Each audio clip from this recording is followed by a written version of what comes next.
విజయ్ హజారే ట్రోఫీలో తెలంగాణ కుర్రాడు అమన్ రావు పేరాల డబుల్ సెంచరీతో సంచలనం సృష్టించాడు. రాజ్కోట్లోని నిరంజన్ షా స్టేడియంలో బెంగాల్తో జరుగుతున్న మ్యాచ్లో ఈ హైదరాబాద్ ఓపెనర్ 154 బంతుల్లో తన డబుల్ సెంచరీ మార్క్ అందుకున్నాడు. ఇన్నింగ్స్ చివరి బంతికి సిక్సర్ కొట్టి డబుల్ సెంచరీ పూర్తి చేసుకోవడం విశేషం. అమన్ రావు ఇన్నింగ్స్ లో 12 ఫోర్లు 13 సిక్స్లు ఉన్నాయి. మొదట 65 బంతుల్లో హాఫ్ సెంచరీ పూర్తి చేసుకున్న అమన్ రావు 108 బంతుల్లో శతకం పూర్తి చేసుకున్నాడు. ఆ తర్వాత మరో 46 బంతుల వ్యవధిలోనే డబుల్ సెంచరీ సాధించాడు. చివరి ఓవర్లో ఆఖరి బంతికి ముందు 194 పరుగులతో నిలిచిన అమన్ రావు ఆకాశ్ దీప్ బౌలింగ్ లో 6 బాది ద్విశతకాన్ని అందుకున్నాడు. తన ఇన్నింగ్స్ లో 4లు 6లతోనే 126 పరుగులు రాబట్టాడు. విజయ్ హజారే ట్రోఫీ చరిత్రలో ఇది 9వ డబుల్ సెంచరీ కావడం విశేషం.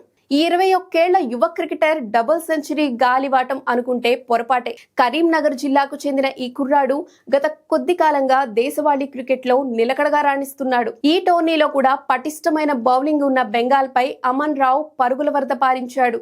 షమి, ఆకాశ్ దీప్, ముఖేష్ కుమార్, షాబాజ్ లాంటి బౌలింగ్ దళంపై ఈ యువ క్రికెటర్ ఆధిపత్యం చూపించాడు. ఈ మ్యాచ్ లో హైదరాబాద్ మొదట బ్యాటింగ్ చేసింది.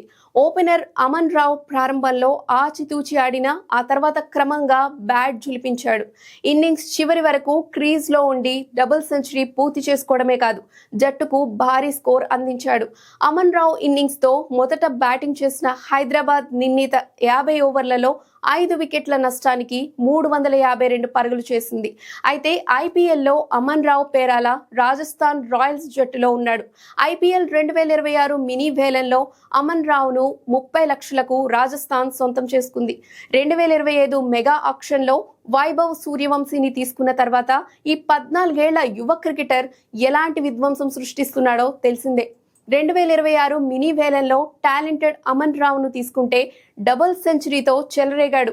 వైభవ్, అమన్ రావులతో పాటు రియాన్ పరాగ్, ధ్రువ్ జురెల్ లాంటి ఆటగాళ్లు రాజస్థాన్ జట్టులో ఉండడంతో ఫ్యూచర్ సేఫ్ గా ఉంది.